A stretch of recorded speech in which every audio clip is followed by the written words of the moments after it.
Métropole. Oui, Monsieur le Président, chers collègues, un budget primitif, ce n'est pas qu'un acte juridique. Ce n'est pas que le premier acte obligatoire du cycle budgétaire annuel d'une collectivité territoriale. C'est aussi et surtout un acte politique fort qui révèle des arbitrages, qui traduit des priorités en matière de politique publique et d'investissement. Le budget que vous nous présentez aujourd'hui paraît, quand on analyse dans ses grandes masses, bien construit et sain sur le plan financier, dans la continuité des budgets du précédent mandat. J'en profite au nom du groupe Synergie, d'ailleurs, pour remercier les services de notre collectivité qui font un travail important et exigeant. Tout budget confondu, nos recettes de fonctionnement sont dynamiques avec une hausse de 2,5%. L'évolution de nos dépenses de fonctionnement sont maîtrisées avec une hausse de 3%, avec en particulier une hausse de la masse salariale contenue à 2%, un niveau d'autofinancement globalement maintenu et une amélioration de la capacité de désendettement. Mais je m'étonne d'ailleurs que le budget que vous nous présentez aujourd'hui soit assez éloigné des orientations que vous nous aviez indiquées lors du débat d'orientation budgétaire, où vous prévoyez plutôt une dégradation des différents indicateurs, notamment du ratio CDD et de notre capacité d'autofinancement. Qu'est-ce qui a fondamentalement changé entre décembre 2021 et janvier 2022? S'il est globalement ça, ce budget est surtout prudent, très prudent, trop prudent. Vous arguerez que le contexte économique demeure imprévisible.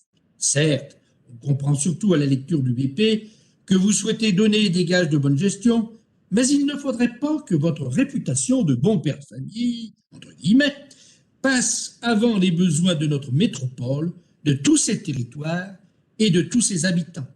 Car la métropole ne se résume pas à sa ville-centre bien desservie et bien équipée pour répondre aux nécessités du quotidien.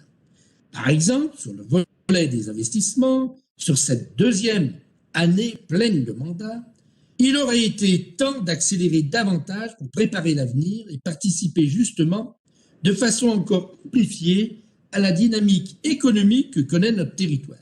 Investir, ce n'est pas obérer l'avenir, c'est le rendre possible. Pourtant, à l'heure actuelle, nous ne savons toujours pas quel est le délai de la programmation pluriannuelle des investissements, où, quand et comment elle se décline. Nous vous réclamons depuis un an un tableau synoptique, comme il en existait sous les précédents mandats, permettant de connaître le détail des opérations prévues, leurs coûts, leur localisation, leur calendrier, où, quand, combien, quid de la clause de revoyure prévue en 2023. Comme je vous l'ai déjà dit à d'autres occasions, je crains par ailleurs que nos recettes fiscales accusent le coup dans les années à venir, notamment s'agissant des droits de mutation à titre onéreux, qui étaient en forte hausse sur les dernières années grâce au dynamisme du marché de l'immobilier et à la hausse des prix de la pierre. Vos décisions en matière de modification du PLUH et d'encadrement des loyers inquiètent beaucoup les professionnels du secteur, et il n'est pas à exclure un fort repli des transactions immobilières dans les années à venir, notamment au regard de l'affaissement de la production de logements en accession libre, considérant par ailleurs qu'il est possible que le marché de l'immobilier soit arrivé à un plafond en termes de prix. Ce repli des transactions aurait une conséquence désastreuse pour nos recettes.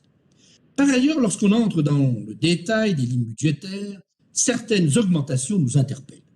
Déjà l'année dernière, j'avais soulevé la question de très forte hausse de certaines lignes en matière de fourniture de voiries, de locations immobilières, de frais de bouche et d'événements, alors que nous étions dans un contexte qui en interdisait la tenue sans obtenir de réponse.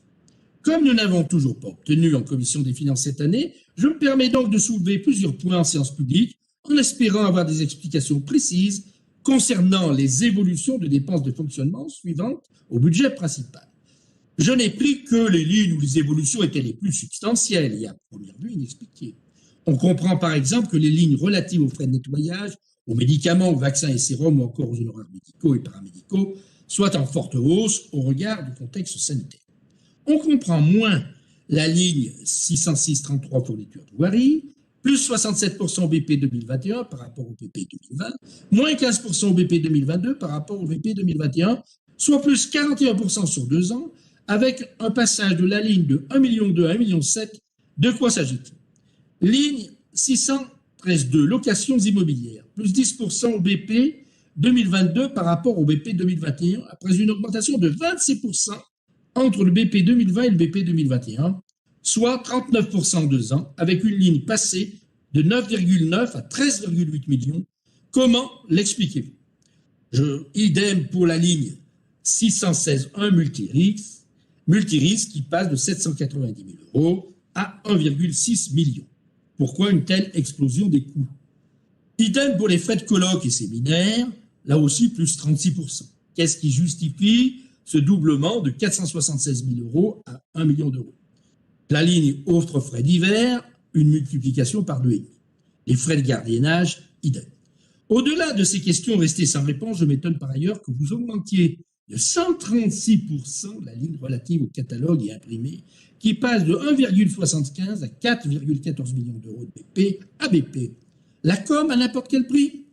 Vous ne semblez pourtant pas avoir de scrupules à dépenser du papier quand il s'agit de faire votre promotion pour des donneurs de leçons sur l'écologie. C'est un comble. Comme je le rappelais lors de notre débat d'orientation budgétaire, la majorité précédente vous a laissé en 2020 une collectivité dont la situation financière était très favorable, ce qui a permis à notre métropole de jouer pleinement son rôle d'amortisseur au moment où la crise est survenue. Nous avions alors une vision budgétaire stratégique qui fait aujourd'hui cruellement défaut.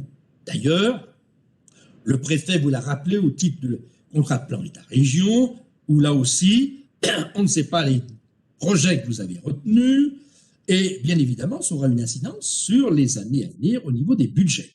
Là aussi, il y a quand même un manque de vision. Et j'aurais apprécié, comme on l'a déjà réclamé, que vous nous fassiez part d'une forme de prospective financière sur le mandat en matière de volume budgétaire, en recettes et en dépenses, d'évolution des recettes fiscales, d'autofinancement et d'endettement. Car prévoir plutôt que subir, c'est encore la meilleure façon de garder la main sur notre destin collectif.